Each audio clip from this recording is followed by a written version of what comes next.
मन का लगातार उदास होना, किसी भी चीज में जी नहीं लगना, चिड़चिड़ापन लगा रहना, किसी भी काम में ध्यान का ना लगना, हर टाइम चिंता और उदासी का छाया रहना, आखिर ये क्या चीज है?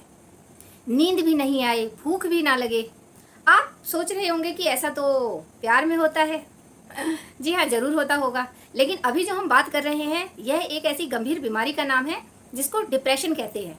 और आजकल ये बहुतायत होता जा रहा है, लेकिन लोगों को इसके बारे में जागरूकता नहीं है, तो वे इसको गंभीरता से नहीं लेते और इसके इलाज पर ध्यान नहीं देते। तो चलिए आज हम समझते हैं कि डिप्रेशन क्या है, इसके लक्षण कौन से होते हैं और इसका उपाय क्या है। तो जो इसका सबसे पहला लक्षण है वो है लगातार मन का उदास रहना। माहौल कैसा भी हो, लोग आ जाएं, खुशियां आपके सामने पड़ी हुई हों, त्योहार हो, तो भी आपके मन की जो उदासी है वो जाती ही नहीं है। ऐसी घोर उदासी जो सातों दिन 24 घंटे बनी रहती है, इसको डिप्रेशन कहा जाता है। दूसरा जो लक्षण है वो है इंटरेस्ट खत्म हो जाना। किसी भी चीज में मन नहीं लगना, चाहे वो पढ़ाई हो, नौकरी हो या कोई भी रिश्तेदारी हो, अपना कोई प्रियजन हो, किसी भी चीज में मन का ना लगना, इंटरेस्ट का ना होना डिप्रेशन की निशानी है। ऐसे में कई बार लोग बोलते हैं कि जिंदगी में खुशी नहीं रही, जीने का मन ही नहीं करता, ऐसी जिंदगी से क्या फायदा। इस तरह के नेगेटिव विचार उनके मन में लगातार आते रहते हैं। तो यह साधारण बात नहीं है, इसे गंभीरता से लेना चाहिए। तीसरा जो लक्षण है वो है गिल्ट। अपने आप के ऊपर लगातार दोषारोपण करते रहना। जो भी गलत चीजें हुई हैं वो सब मेरी वजह से हुई है, और अपने आप को आत्मग्लानि में डुबा लेना। तो इस तरह अगर ख्याल आने लगे तो इसका मतलब है कि यह गंभीर बीमारी का एक इशारा है, क्योंकि लगातार नकारात्मक विचार और अपने आप को दोषारोपण देने वाला व्यक्ति कहीं ना कहीं अंदर से टूट चुका होता है। चौथा लक्षण है कमजोरी। एकदम शरीर टूटा टूटा रहेगा, मन नहीं लगेगा, ऐसा लगता है कि शरीर में जान ही नहीं है, बहुत ज्यादा कमजोरी महसूस होना, तो ये भी बीमारी का लक्षण है। पांचवा है कि फोकस ना होना, यानी किसी भी काम में ठीक से आप ध्यान केंद्रित कर ही नहीं पाते। पढ़ाई हो, नौकरी हो या घर के काम हो या कोई ऐसा काम हो जिसमें पहले आपको बहुत ज्यादा फोकस होकर आप काम करते थे, फोकस ही नहीं होता, बिल्कुल ध्यान लगता ही नहीं है। तो समझ जाइए कि छठा लक्षण है कि भूख ना लगना। भूख मर जाती है। जब इंसान डिप्रेशन में होता है तो उसका ध्यान, उसका जो दिमाग है, उसका जो मन है, वो इतना विचलित होता है कि वो और चीजों को सोचने में ही लगा रहता है, और भूख जो है उसकी समाप्त हो जाती है, कम हो जाती है, और इससे क्या होता है, वजन खत्म हो जाता है, वजन गिरने लगता है बहुत ज्यादा। तो जब भी ऐसा हो तो बहुत ज्यादा ध्यान दीजिए, यह डिप्रेशन के लक्षण है। सातवां जो लक्षण है वो है नींद ना आना। बिल्कुल नींद जो होती है वो टूट जाती है, बार बार सोने की प्रयास करो, अगर गलती से कभी थोड़ी सी नींद लग भी गई तो वो बीच बीच में टूट जाएगी।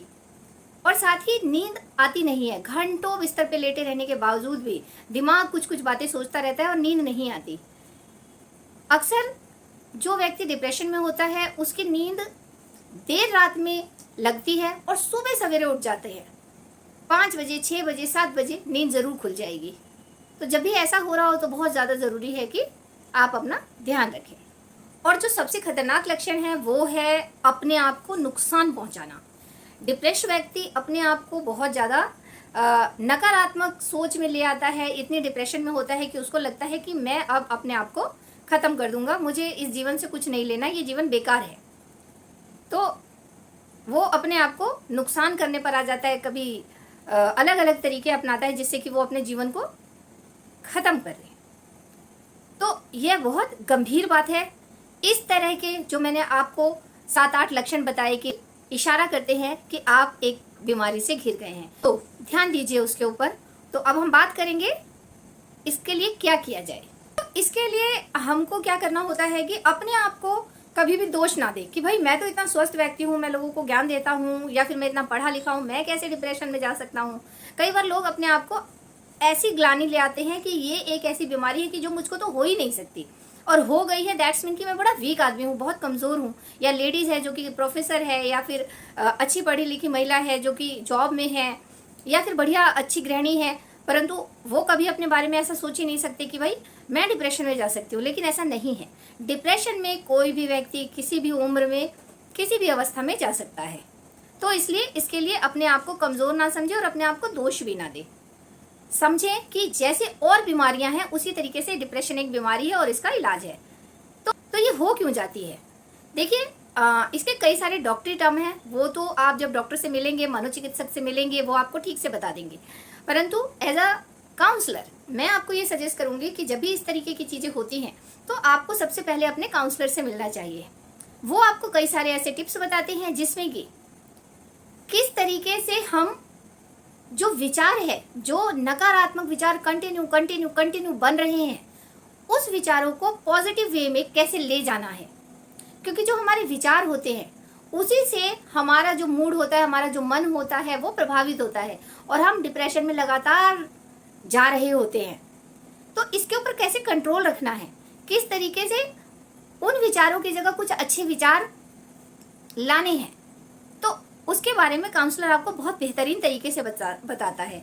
और इसमें एक चीज और होती है कि हर व्यक्ति का डिप्रेशन लेवल अलग अलग होता है और उनके कारण भी अलग अलग होते हैं।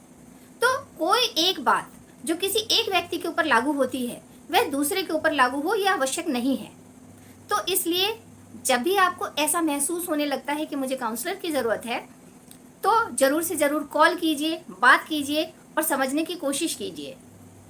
बीमारी ज़्यादातर ब्रेन के अंदर जो नॉर्फिन या सीरोटोनिक या फिर डोपामिन ऐसी कुछ चीज़ें होती हैं जो जिनका लेवल कम हो जाता है, जो ब्रेन को खुशगवार बनाए रखने के लिए कारण होती है, लेकिन जब उनकी मात्रा कम होने लग जाती है तो हमारा जो मूड होता है, हमारा जो मन होता है वो प्रभावित हो जाता है। मूड जो हो जाता है वो उदास और डिप्रेशन में जाने लग जाता है। तो ये जो 2-3 चीज़ें होती हैं, अगर इसके ऊपर कंट्रोल कर लिया जाए तो ये कंट्रोल आप नहीं कर सकते हैं, ये आपका साइकाइट्रिस्ट करेगा। वो इस तरह की मेडिसिन देते हैं जिससे कि आपका मूड वापस सही लेवल पे आ जाता है। तो मेरी आपसे गुजारिश है कि जब भी आपको ऐसा महसूस हो कि आप डिप्रेशन में जा रहे हैं तो काउंसलर से और अपने साइकाइट्रिस्ट से बात कीजिए, आपको फिर से बेहतरीन और खुशगवार ज़िंदगी वापस मिल जाएगी। धन्यवाद।